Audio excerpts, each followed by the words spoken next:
keep forgetting to push the button. We're recording. Hi, everybody. Welcome. Hello.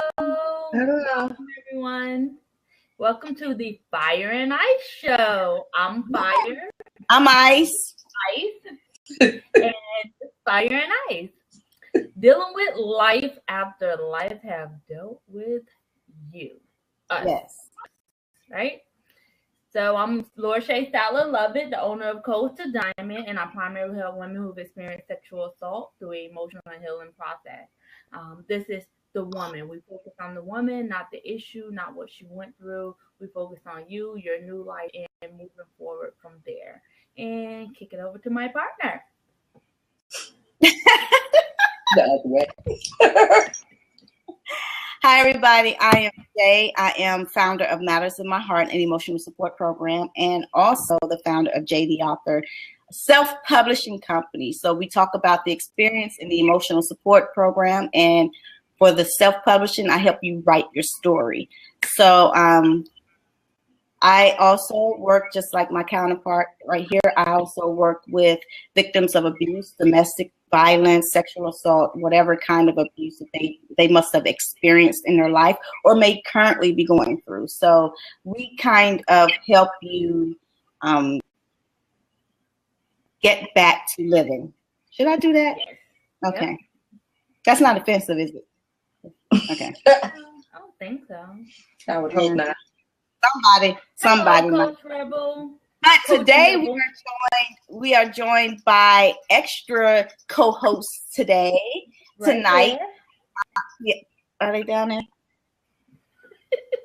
there? Yes, we love that. So if you haven't seen us before, we should take this show on the road because we really are funny. We love to laugh because we deal with serious issues all day long. And so laughter is medicine to the soul. That's the only way we're able to do what we do so great and excellently. Did I make that word up? I've been making up words all day, so go with it tonight. Just pretend like you know it's a word. Look, the rappers do it. You can do it too. You know? Introduce yourself to the world. Only 5 million people watching, but no pressure. 5 million. That's right. Yeah. Wow.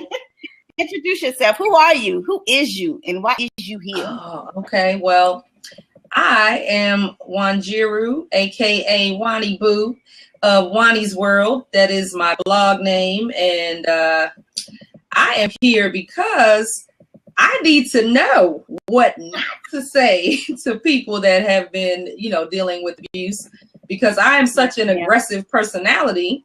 Oh, wow. That when I talk to people that have been in abusive situations, my first reaction is anger for them. And, I need to know how to temper that and how not to offend people in my way of trying to help. Okay. Well, that's honorable that you even feel like you want to channel how you talk to people who have been abused. And you're not oblivious to it. You've also been in that group, but you have learned to build this shell around your heart and around your skin. You have tough skin, and not a lot of people do. So you recognize that, and that's great that you recognize that you can be a little aggressive, but I think your aggressiveness is not as aggressive as you may think it is. Okay. Well, that's good to know. I just, I just feel like I need to temper some of my words because sometimes I have no filter. So, Yeah. I have grown to the point. I'm almost flip years old, and I've grown to the point where I now choose to remove the filter or put the filter on. Okay. It's now a choice. I've learned how to master the art of filtering. Okay. And so when you need that cursing out, I know how to get it off. I'm good for the cussing out part. I'm good for that. I done told you twice. I done told you no more. But apparently you don't understand unless I'm saying the F-bomb, MF, da da da da da, bleep, bleep, bleep, bleep, bleep. So let's go. Let's roll with it. So Well, you know how talking tonight, Shay. well, you know, Lauryn Hill said it. She said it best. She said you gotta add a motherfucker so your ignorant niggas hear you. That's what Lauryn said. Okay. Sometimes you gotta go like that. I tell people all the time, don't let this fool you because you can't. Right. Okay. You like, catch this, right? You know it. Yeah. Praise Lord, hallelujah. But he ain't through with me yet, so you still get it. Okay. You know, and they be like, oh. Okay. He ain't look. Steve Harvey said you only got 2 cheeks now. 2 cheeks. You own the third one, right. So I tell people I cut your ass and pray your strength. So here we go. I like that one. That's good. I hope ain't no kids in the room because I that's what I tell people all the time. All the time. So listen. Right. We'll jump right in. We're gonna get started. We're gonna jump right into the great question. I mean, to the great conversation tonight, because what we wanted to really talk about is what not to say to someone who's been abused or is currently in an abusive situation. I know sometimes we're not trying to be offensive. Mm-hmm. We're really trying to be, empathetic. We're really trying to help. Mm-hmm. But in our helping, sometimes we make the situation worse. And so I wrote down some things that people said to me. I'm going to go over them. Okay. Gotcha. I wrote down some things that were said to me in my place of brokenness. And hopefully they won't come out of the woodworks when I get on Ellen's show. I know, because TMZ is going to have a whole field day of talking to some folks in my past because I said some things. I responded out of my brokenness in their crazy way of trying to help. Mm-hmm. They said some things that kind of made it worse. And one of the things, I think what's the first thing? What's the first number one thing I want to say? Oh, here's a good one. Why did you wait so late to say something? Yeah. Oh, yeah. Yeah. Sometimes when and I said this in my presentation for the Power Networking Conference, is that we spend a lot of our adulthood trying to get over the stuff that happened to us in our childhood. Mm-hmm. And so because we're adults and sometimes the situation happened when we were younger and we're just getting to the place of dealing with it years and years later, the first question people ask us is, well, why are you just now talking about it? That, people, is what you don't say. Anything beginning with why. Leave the why alone. Yes. Leave it alone. Okay. Yes. The one thing I got was, well, why didn't you just fight back? Really? What about why didn't he just stop? No one's questioning the perpetrator. Everyone's questioning the victim. So they don't question even the police. Yes. Even the police, when it comes to sexual assault, they question, why were you there? Why were you wearing that? Why did you leave? Why did you do this? Why didn't you do this? Yeah. No why. But they don't pose questions to the abuser. No. The victim gets victimized. And you remember when we were at the White House and Vice President Joe Biden, he was saying how he can't stand or he hates it when people victimize the victim. Yes. Like they're being raped by the system all over again. And that's why a lot of people don't come forward, is because with the system, to me, I feel is broken because I have to tell the cop, then I have to go to the hospital and tell the forensics nurse, then I have to tell the sexual assault responder, then I have to tell the lawyer and the counselor, and then I have to go to court and tell the judge in front of the perpetrator if the perpetrator's there. So I'm reliving this moment like 10 to 12 times. Mm-hmm.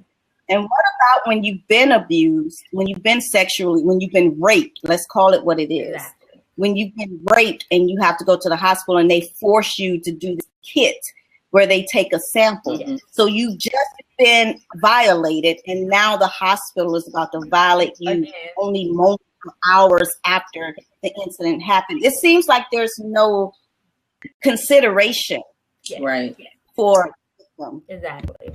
And that's I because agree. the weight culture feels that if you wasn't there and you didn't drink, or if you didn't wear that mini skirt, or if you wasn't being promiscuous for our younger ladies who they feel like, oh, she's grown, she's this, she's that. If you wasn't doing all these things, then it wouldn't have happened. And as the rape culture, it's not the victim's fault, it's the perpetrator, because they're the one who made that choice.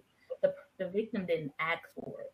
So don't ask why you were there, and don't ask how come, why do you think this happened? I don't know why this happened, you know? So yeah. And another question, or here's a statement that I've heard said to me is that happened years ago. Get over it. Oh, I hear that a lot. You heard that too, Johnny? I hear that a lot. I hear that very a lot in my family, and it's a family abuse issue.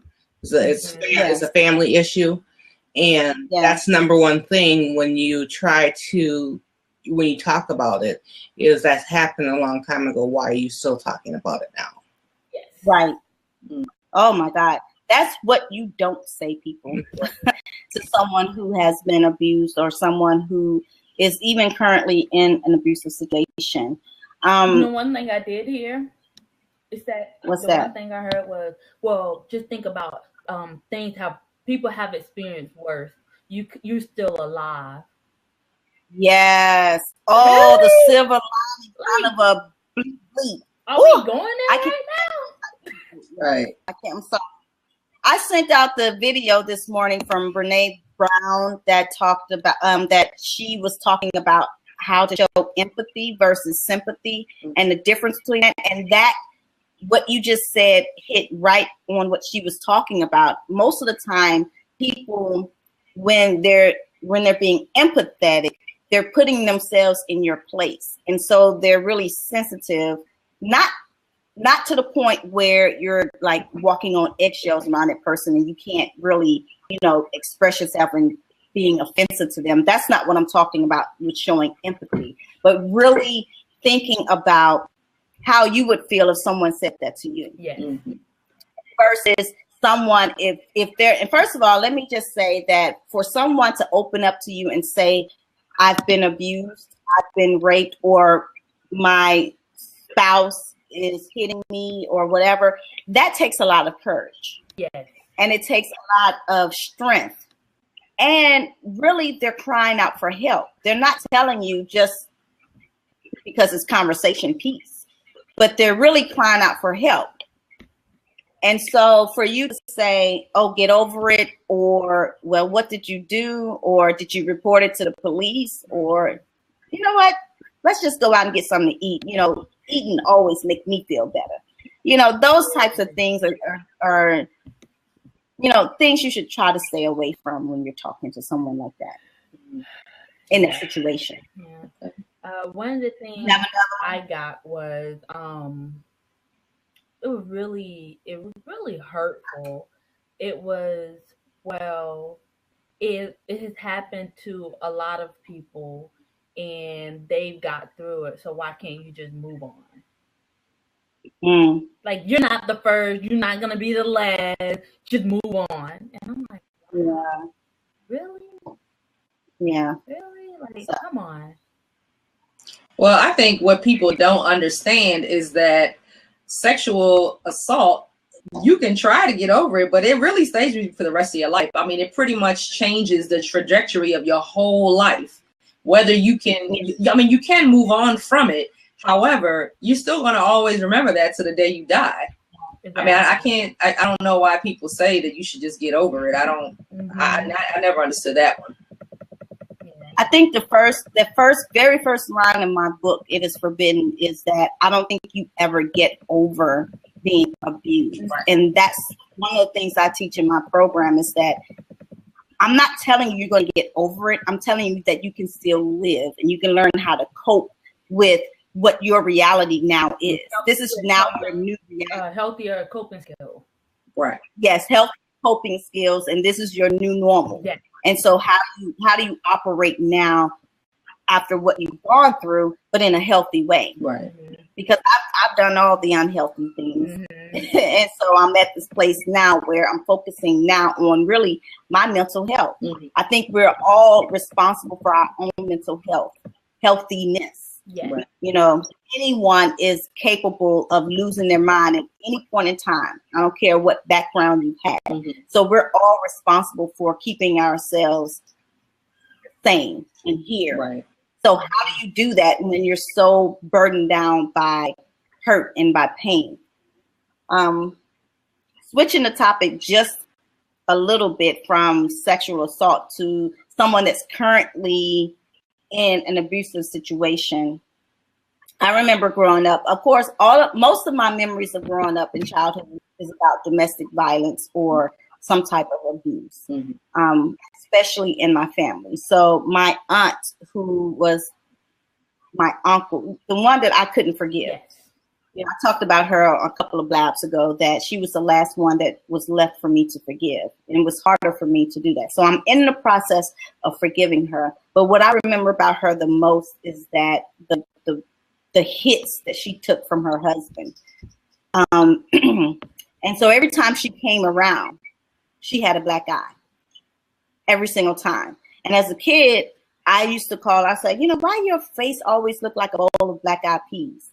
I used to say that to her as a kid, not understanding that she lived a life in fear every single day of her life until she died. Mm. I just got that revelation. But as a kid, growing up, watching her,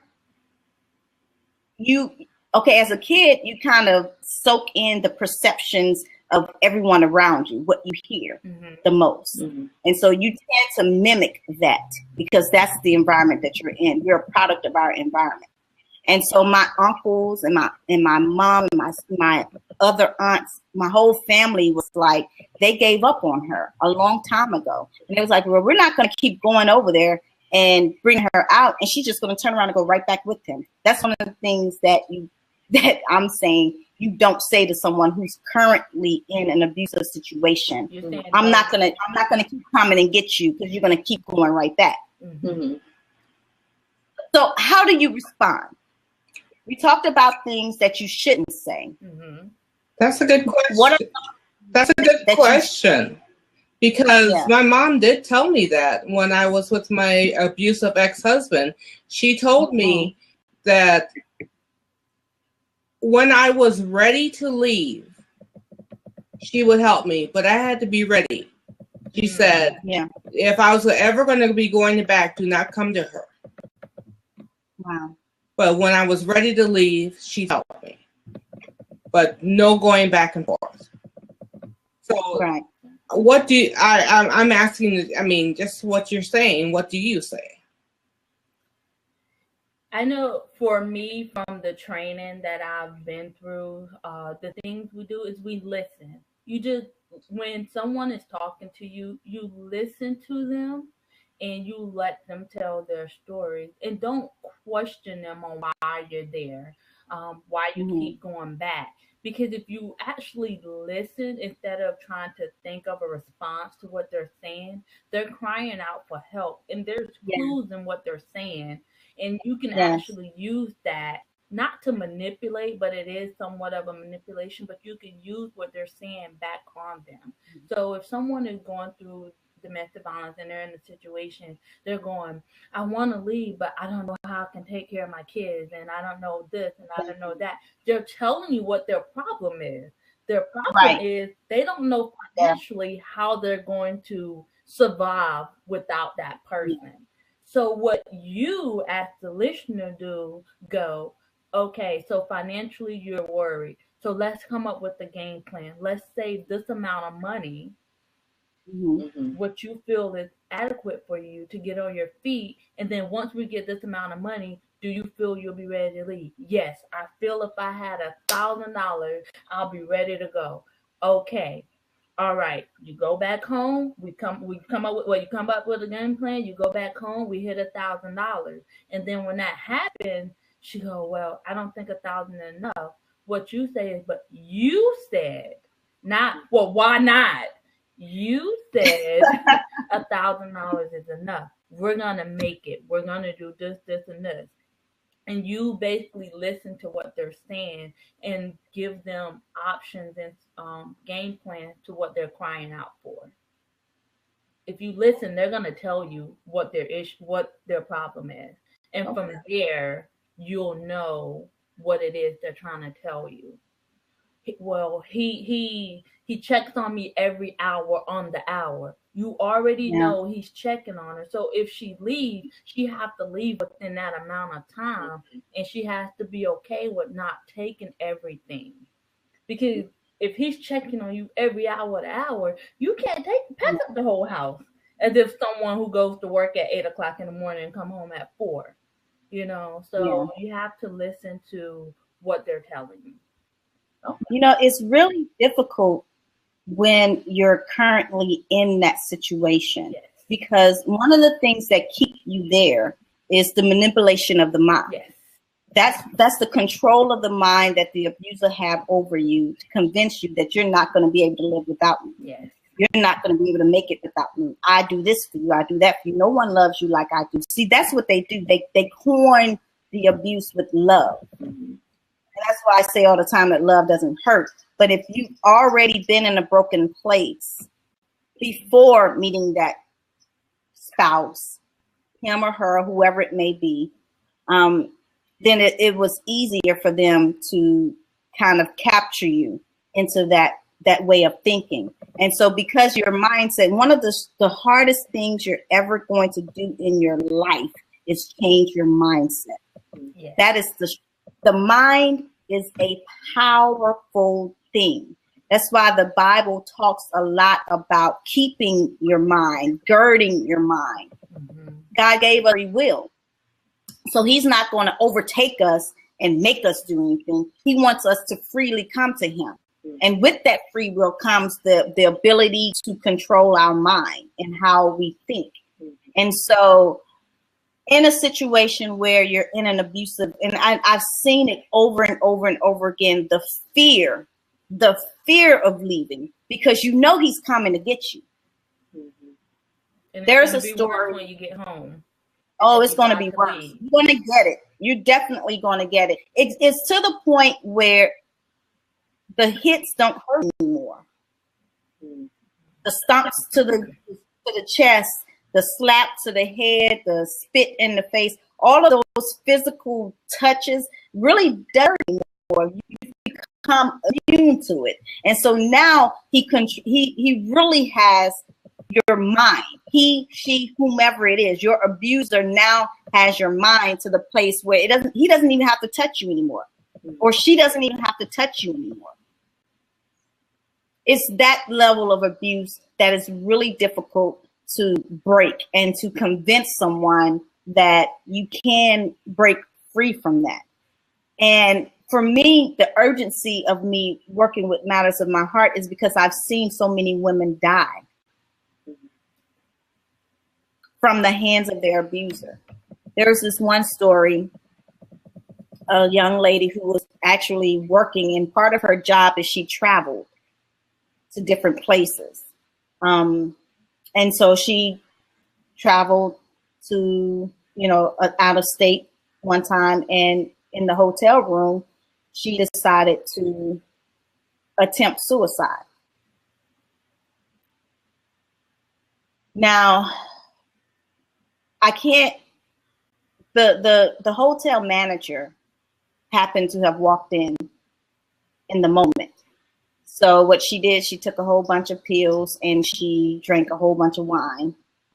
I know this story sounds familiar, you guys. It wasn't me this time, because I did that. That was one of my attempts with wine and pills. But it is actually another young lady. She's actually younger than me. And so she gulped down this gallon of red wine, and threw up all over the place. So the hotel manager walked in, there was throw up, vomit all over the place, and she had passed out.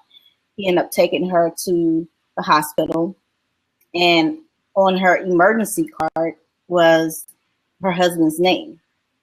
Now, no one knew at the time that she was attempting suicide to get away from him. Mm-hmm. So they called him, and immediately he was on the next flight to come get her.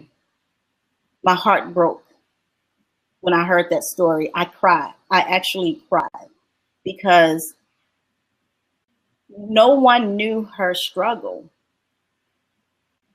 And no one whomever came in contact with her from her journey to the hotel to the hospital, not one person asked her why. Not one person asked her why she attempted suicide. They just pushed her on off. Where is she today? I don't know. Is she alive? I don't know.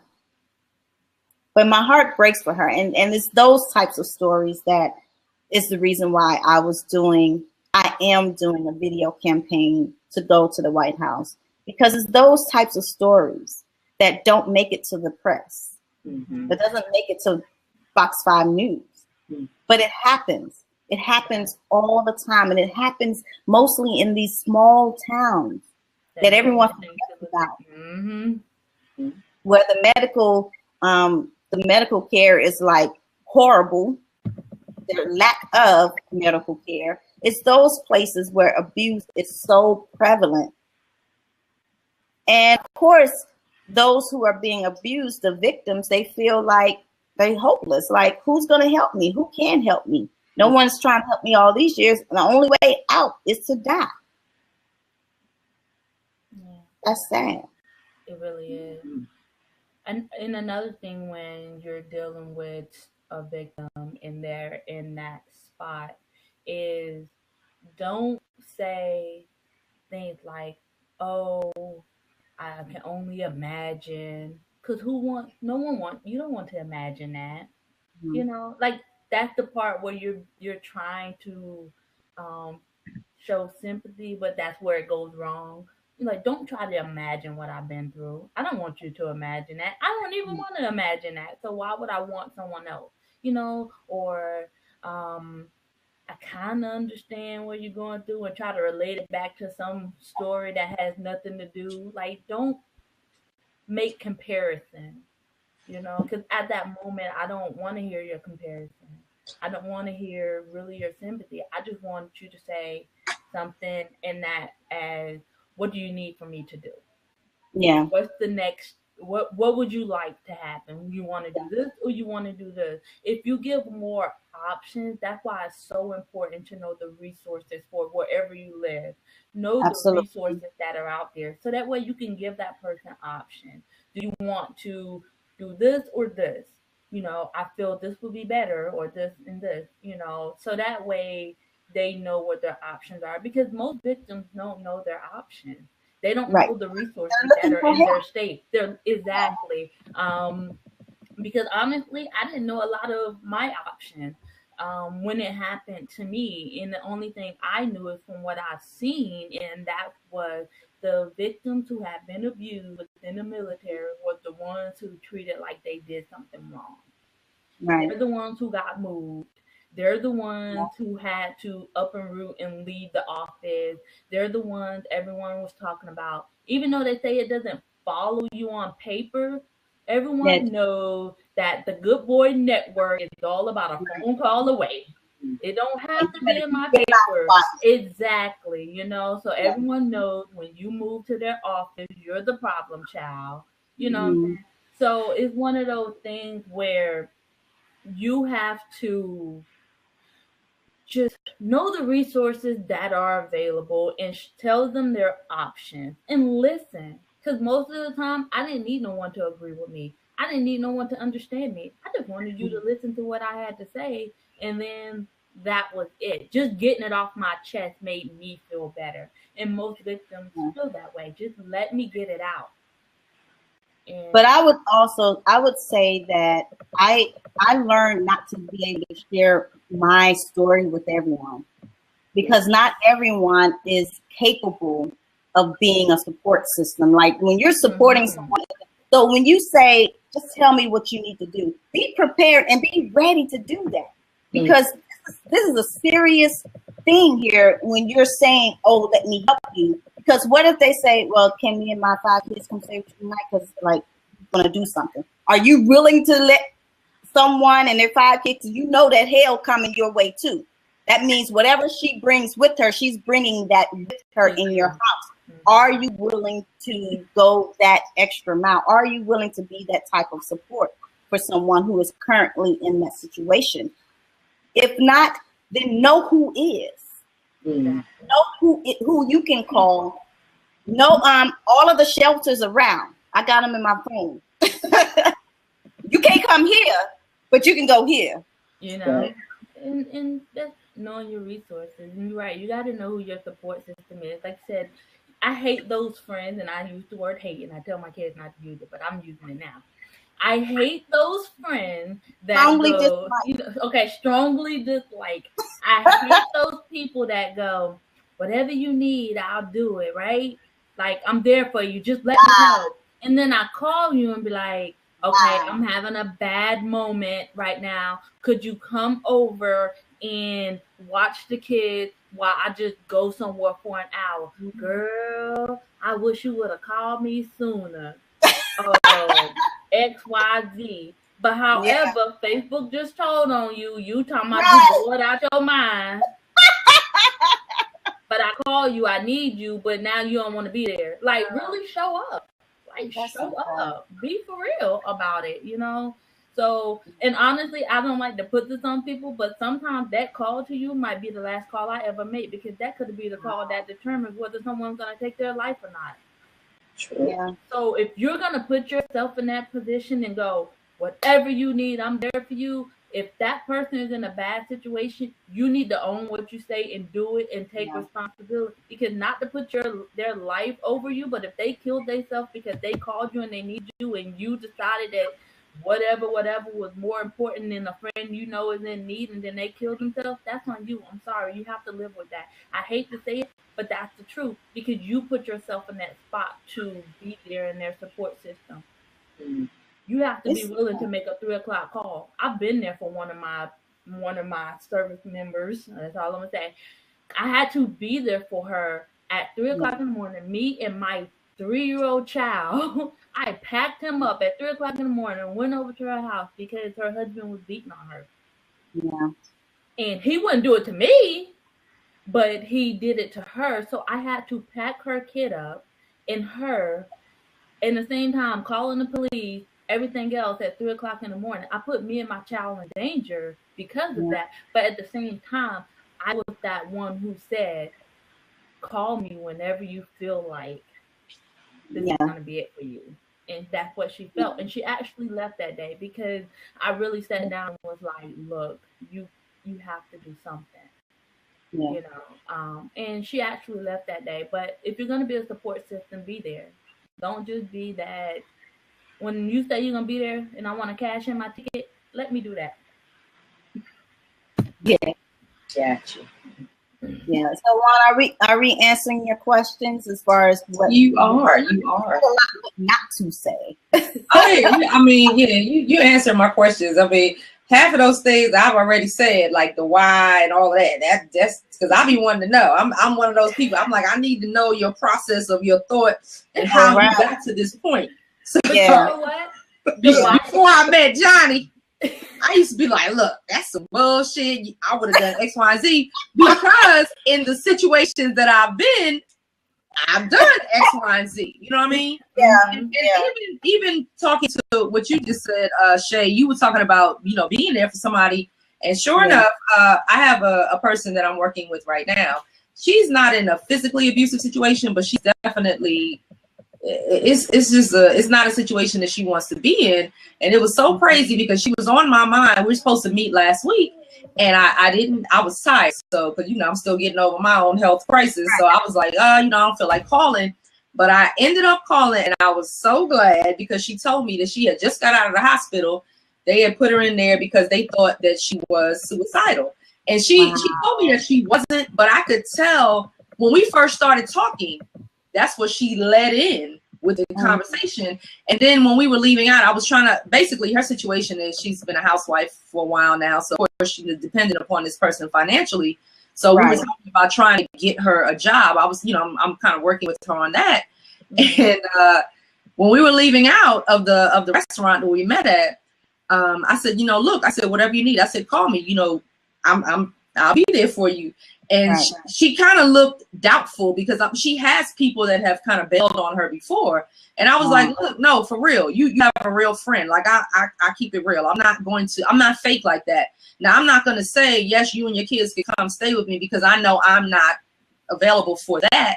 But I am that person that will, you know, take your call at 3 a.m. or whatever. Look, provided I hear the phone, hopefully. But, you know, my intention will always be good. And I keeps people on the top of the prayer list, you know what I'm saying? So stuff like that I will do. But I'm glad you reinforced that because there are a lot of people that, I hate to say this, especially the church folk, because the church folk was the main ones that screwed her over in the first place. So they be the main ones talking about, oh, yes, whatever you need. And then we still have that black on church folks.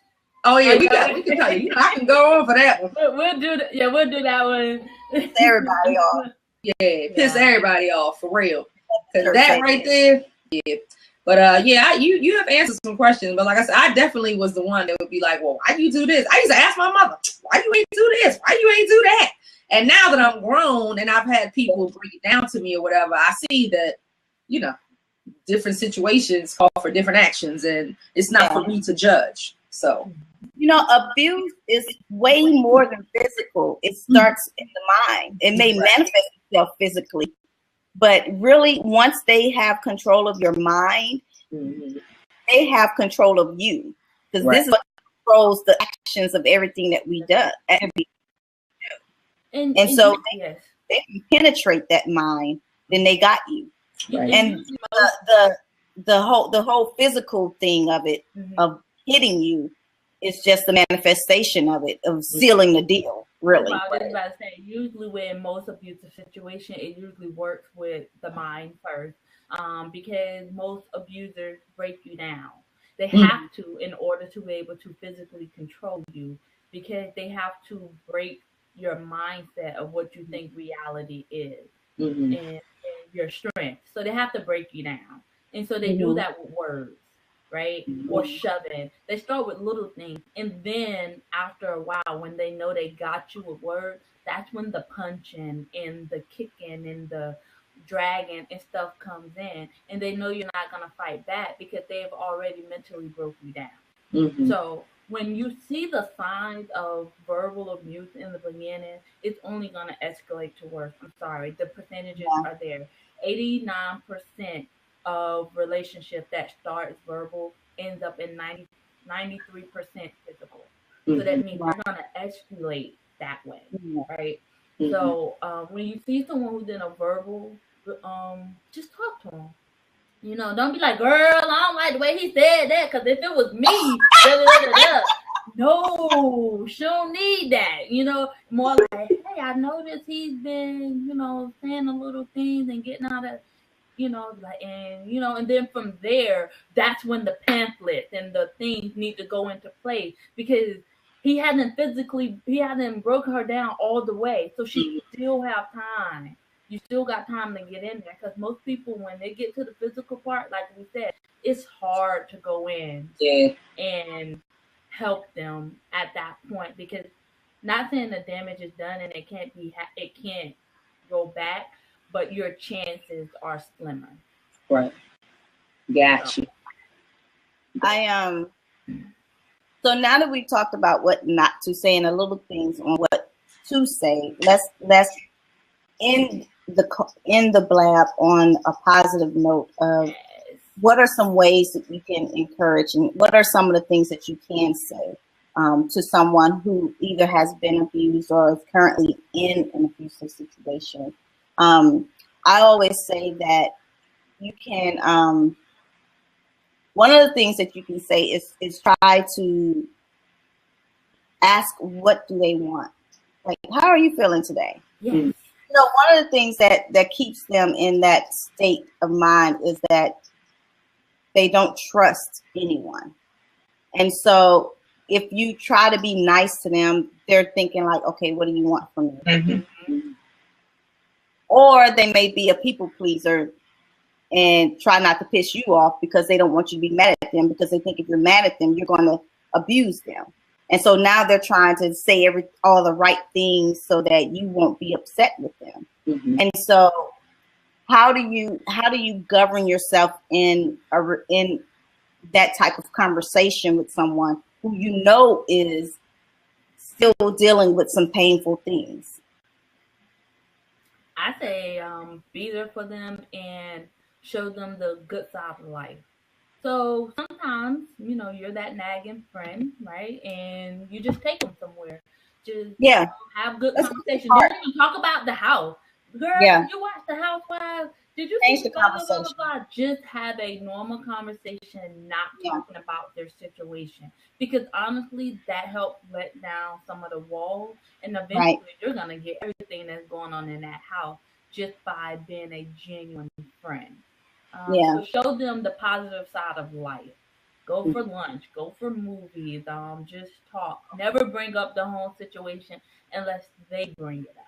And don't try to send subliminal messages. That gets on my nerves. Oh my take them to a movie that is about someone who's being abused, and then right. What the what? Don't do that. Don't do that. Don't take them to War Room. Don't. If you're afraid, no. Don't take them to all of this stuff. Take them to see Alvin and the Chipmunks. There's never something like that. Transformers. Something, I don't know. Spider-Man. Wait a minute. We can't take them to see War Room. I mean, that might work. No. This what they're gonna be doing to you. This what they're gonna be doing to you. No Tyler Perry at all. Like, they're gonna be looking at you, and then they're gonna be like, "Oh, he has a message. He has subliminal messages all the way through." Yeah, and most of his is about abuse too, because That's true. So constantly talking about that. That's true. Weaved in there some kind of way. Okay. I say be patient. Be patient. Tell them to be patient. Yeah. That is the biggest. If anything, I will put that at number one. Yes. Because might not take months. Honestly, it might take years, you guys. Because it took a while for them to get there, to get in that position. So it's going to take them a while to get out of it. So it can take. Right. You got to be patient. You have to be. And you got to put your feelings aside when you're around the other. So say, for instance, if y'all do go all out together, don't be sad because you're going to make it worse for that person. Don't be side-eyeing and smacking and all that. Look at you. Don't be doing like this. Yeah, don't be doing that. You know? Because the last thing you want is for that person to know that they've been talking about their business outside of the house. Then when you get home, when they get home, he's gonna be like, hey, you know, speculating and saying things. So, you know, play nice, you know, in front of the person. Not saying turn a blind eye, but just don't bring it up, you know, because you're gonna make it worse for the person. Yeah, that would be hard for me. Therefore, I wouldn't be that one hanging out with the person. Exactly. You know what I'm saying? I wouldn't suggest it. But you know. I wouldn't want to be anywhere around the abuser because I know how I am. Right. And I'm very protective. I remember when I had to go get my cousin from a man who was abusing her, but she was 15 at the time and he was 40 something. She was who? Yeah, and it was by law in Mississippi, she was consenting to it. Wow. But I was in the military. I had just joined. I was in boot camp in Virginia. This was in Mississippi, and I heard wind that he hit her with a steel bat. I got in my Honda Accord, and I drove to Mississippi in my uniform. I was spanking everything, honey. I ain't stopped to take a bath or nothing. I was offending myself. I was so funky. I remember that about the trip, how funky I was. Because I drove because I drove from Virginia to Mississippi because I heard that he hit her with the bat. And when I got home, now everyone is bigger than me, but when I got home, I walked to his house, went inside the house, and got her and brought her out and took her to my mom's home. And he came over. He wasn't there at the time, but he came over in the yard, and I was out in the yard. You know, I was like this big when I was growing up. And I'm out there telling this old man that if he touched my cousin again, I will hide his body that no one would be able to find it. Mm-hmm. So I've always had this on me. My mom used to hit me in my mouth a lot when I was a kid. That's why my lips are so big. It wasn't like I wasn't born with these big luscious lips. It's because my mom hit me in my mouth a lot because I had mighty mouth almighty. But but I wasn't afraid of right. This man. And I'm not, and that's another thing about me too. Is I don't have this fear of men because I grew up watching them hit women, and I don't respect men who hit women. And I feel, I know the secret to it. If a man can hit a woman, he's weak. Mm-hmm. So I know he's weak. Yeah, I know he's waiting. Mm-hmm. Right. He's going to bow down when I come up in his face because I'm not afraid of him. Because I know he's weak. See, I know your secret. You're a punk. Mm-hmm. So hit me like you hit. So I can't go around and abuse him. I can't right. do it. I feel like that too. So I wouldn't be in that situation. I would just, yeah, I'll put my one out. I don't. I love hard. And so I don't like it. And you know what? There are men who are abused by women too. Definitely. Mm-hmm. I wouldn't know what to say to a man who's being abused by a woman. I would love to know what to say to him, but it's harder for them because they have to be the man, you know. And so to be vulnerable and share that they're being abused, well, how do you deal with that? That's something I don't know yet. Like my natural reaction is to go beat up on a woman. Like, really? I mean, it's like woman to woman. You know what I'm saying? Well, not woman to woman because she's not really a woman to me in my category. She's a little girl. And women who, this whole women thing who have this, make all the money in the house, and so they're banking and their husband's sitting at home watching the kids. That's, even though she's probably not physically hitting him, when she goes home and she says stuff like, this is all you've done all day, like you haven't cooked anything, that's verbal. I mean, it's verbal abuse. Yes. Making him feel less than because he doesn't make as much money as you. I can give him some tips on what to do. I had that happen, and I was working. You abused somebody?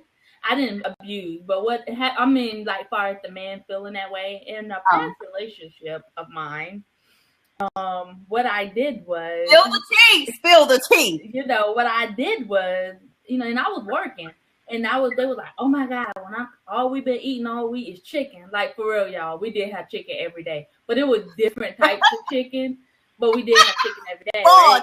And so it was basically like, man, I feel like I'm just eating chicken all the time. And why you ain't washed the clothes and blah, blah, blah. And I'm like, I work just like you. I was like, okay, cool. So what I do, the next week started. It was like, I don't have no clean clothes. Well, I don't know about you, but me and our child got clean clothes. Yours is right there. Well, what's for dinner? I ate on the way home, so I really don't know what you're eating. I did that for about 2 months. After that, it was like, okay, I understand. If you want to feed me chicken every day, I'm cool with that. I thought you would see it my way. If I understand you don't fold my shirts how I like it, but I'm just happy to have clean clothes. Oh, I thought you would see it my way. Mm-hmm. Like I can show you better than I can tell you about you complaining about things you don't do. Mm-hmm. You don't want your shirt folded this way? Okay, wash clothes, fold your own clothes. There you go. Simple as that. You don't want chicken every day? Get yourself something to eat. Like, you can't be, if you ain't cooking, shut up and eat what's on the plate. So why did you cook chicken all the time, though, Shay? That's the see. I'm asking a question you're not supposed to ask. At the time, our financial situation wasn't the best, and chicken was actually cheaper than beef back then. Yeah. So beef is actually cheaper than chicken now. But back then, really? It is. Beef is right now you can go out and buy a lot of beef cheaper than you can chicken. So because everybody on this healthy kick, no red meat stuff. So chicken is more of a hot commodity and fish and stuff. So at the time our financial situation wasn't the best. So I had to work with what we had. So this is what we had and this is what you're gonna eat. I did try to spice it up. It was barbecue one day and lemon pepper the next day and teriyaki this day, but it was just all chicken. Teriyaki Tuesday. You don't like it? I that was it. I wouldn't consider that as being abusive towards your husband, though. No, I wasn't abusive, but in the sense of throwing around, that's all you've been doing all day. And, you know, right. I've been doing this. I could show you better than I could tell you on. You'll appreciate what I do around here when I stop doing it. Because then you'll notice that, oh, wow, you are doing something. It may not be to my liking, but you still are doing it. And that's another thing. You stop comparing yourself. If you bringing the money into the house, okay. Bring the money into the house. Shut up. Right. And my thing is, obviously, if the man is staying home, in most cases, y'all have talked about it. We would hope. Most. That's why I put the word most on there. Yes. In most cases, y'all have talked about okay, exactly. They agreed that you stay home. And then after a while, you might get frustrated that you're bringing all this home and you feel like he's staying home doing nothing. Like, honestly, I didn't have much respect for stay-at-home moms until I became one. I'm telling you the honest truth. I didn't. I was like, oh my God, they staying at home and they're watching soap operas all day and they got it so easy and oh my God. Yeah. Then I became a stay-at-home mom and I was like, this is a fragile. Yes. Them kids never, even staying at home, you know, and not working, it's still difficult to do. It is. I mean, this is my second day of being a full-time entrepreneur, and I can't stand my boss. Like, she gets on my nerves. She don't know what a smoke break is. I'm just saying, like, seriously. Oh yeah. I cannot, you know, so I have to learn. But anyway, we get off topic. We have about 2 more minutes left into the lab. Are there any final thoughts that we want to share with anyone? And if anyone has any questions, please type them in the live chat box. We would love to answer your questions. I love how we open the floor up for questions like 8 minutes before. Sorry, you guys. Anybody got any questions? No. I think that was it. So the takeaways is be patient. Number one, right? Yeah. Be supportive, truly supportive. No why questions. Listen without thinking of a response. Just listen. No judgment. No judgment. Know the resources available to them. Exactly. So that you know the resources the right way. Exactly. And just be there. All else, be there.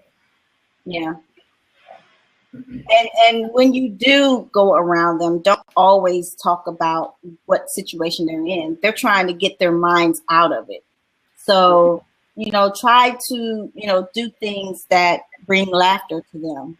Exactly. Learn how to laugh. Laughter is medicine to the soul, and we may not see it working initially, but if you keep laughing, then eventually that laughter would just spread, because the Bible can't lie. I agree. And so, yeah. Juan, Johnny, any last thoughts or words of encouragement? No. Just keep it real. That's all. That's keep it real. Be a genuine friend, like you said, and that's it. Let God work through you. Oh yeah. Yes. Yeah, that's important, Johnny, because God knows what they need to hear. Right. And I don't want to force God on them either. So you just be that instead of having to quote the scripture, live right. Exactly. Just live it. That's where the power is, not in you always quoting, well, God says this and none of that. 1 Thessalonians 2:23. What? No. Be none of that. Be it and let the Spirit of God come in and mend the brokenness, because they are broken. And I've been broken. I know how that feels. Yeah. Yay! So thank you everyone for joining us tonight. I hope you have heard something that was beneficial to your hearing, and I hope that there's something that you can take back into your tribe and share it with whomever. All right. Next week, same place, same time, same two crazy fire and ice folks. We don't even know what we're gonna talk about next week. We literally get out over the week, don't we? We on the plane. We can say whatever. Right. Well, when do we usually pick it out? What, like Friday or something? Yeah. Friday or Sunday or something like that. That's good. What do you want to talk about? Exactly, because it has to be something that we feel is necessary, is needed, and that we're being told to talk about.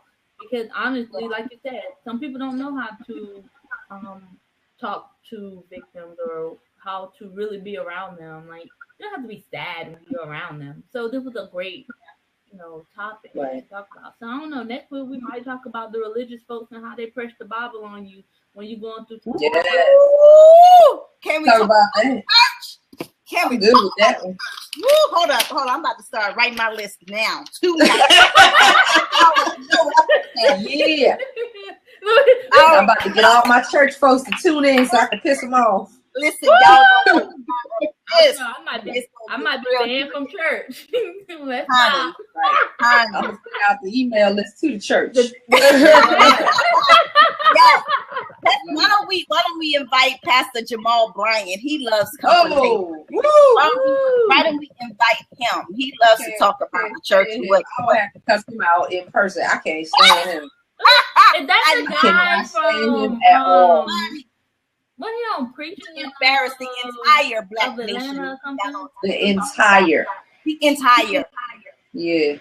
The black nation, the black men, the men in general, the short people, the 4 feet. An opportunist. Okay, he is such an opportunist. I can't stand him. Yeah. He's a mess. He's a mess, but you know what? He got a lot of people following him. But that's what we need to talk about. Let's talk about sheeple. People that follow sheeple, as in sheeple. People that follow these people blindly, despite the obvious falsity of their message. Huh? Did you make that word up? Yeah, she No, did. you never heard that before? I ain't never heard of sheeple. Let me go. Oh, really? That. Okay, so sheeple is basically people that follow people blindly, like a sheep. Oh. But they're usually following the wolves, and they don't know. Just blind. Oh, and just don't want to know the truth. It says people compared to sheep in being foolish or easily led. Boom. By the time the sheep wake up and try to change things, it is almost too late. Boom. That's a blog. Sheeples. It is. Sheep. Oh, that's good. Next week we're talking about sheep. Okay. I'm gonna be there for that. I might blog about that prior to, just so I can have my I'm going to invite Pastor Jamal Bryant, see if he accepts my invitation. Yeah. I'm gonna send him. Invite Pastor Paula White too. Oh no, not folks I know. Same time, because she would curse him out. I can't stand her either. I don't know sheeples. Wait, Paula White is the one. Paula White. That's the white chick that's under TD Jakes. With the blonde hair. Oh. And she with the blonde hair. her, and we're gonna invite Juanita Bynum. No, Juanita's still in jail. What is she? I didn't know she was in jail. I wonder what happened to her. She in jail? The last time I saw her, there was a mugshot. She was in jail. I don't know if she out and made a worship song or something. I don't know. She might look. I got to Google that now, but I can't say her. We gonna invite all the crooked. Whatever. Never mind. I'm not gonna do that. Right. I'm not gonna just gonna put them in Juan's prayer box and let her deal with them. I will tweet Jamal Bryant and be like, "Yo, we need to talk." Yo, I will do that. Yo, we need to talk. Okay, so next Tuesday we're gonna talk about sheeple. That's good. We're gonna talk about sheeple next Tuesday. We already. Let me write that down. We're gonna start promoting sheeple. Next Tuesday, sheeple, and then you know what? What I know I need to do it. We're gonna post what the definition is as well. Yeah. Okay. So people, a lot of people won't even. I didn't know. So in case other people don't know either, let's post. Let's really try to get some peeps in this conversation. We really want to know what people think about that. Exactly. Okay. And we're not coming to bash churches. That's not what we're doing at all. We have all experienced. Oh yeah, we all got played in the church, and it's sad. It's sad that the place that you should go to for peace and for fellowship, that you have to deal with a lot of muddy stuff. And so that's why I don't. You know, people ask me, "Are you religious?" No, I'm not. I'm not religious. I believe in God and I love God, but I'm not religious. I'm not an organized religion. That's my personal. But if you want to believe in organized religion, that's you. I don't judge you. That's why I like the church to get to the place where we don't judge. Yes. The Bible says, "Judge not," but this the worst judge is in the church. Oh yeah. Most definitely. Talk about it. I mean, this is what we do. We talk about the untalkable. We talk about things that are hard to talk about. We talk about controversial things. I just took my notes. So I'm about to go right there. We're going to talk about that. Sheeple, and I'm going to learn how to pronounce it. I'm going to have to go back to the about to be real. Yes. But I've been waiting for this conversation. I'm going to see if Levi can join me because he's a minister. So I'm going to see if he can join us next week. He might be. Okay. That would be interesting. So maybe I ask my brother-in-law to join too. He a minister too. Oh, I know. I'm gonna have to ask Tony. I'm gonna see if he'll do it. This ain't Bible study night, so he might be able to join. We'll see. He always be trying to act like he liberal. It ain't Bible study night. Right. It ain't Wednesday. You ain't got nothing else to do. Right, ain't got nothing else to do. It might be choir rehearsal tonight. He don't sing. He ain't singing, okay? So he good. My sisters be singing, but he ain't. It might be usher board meeting night, you know? But he ain't doing none of that.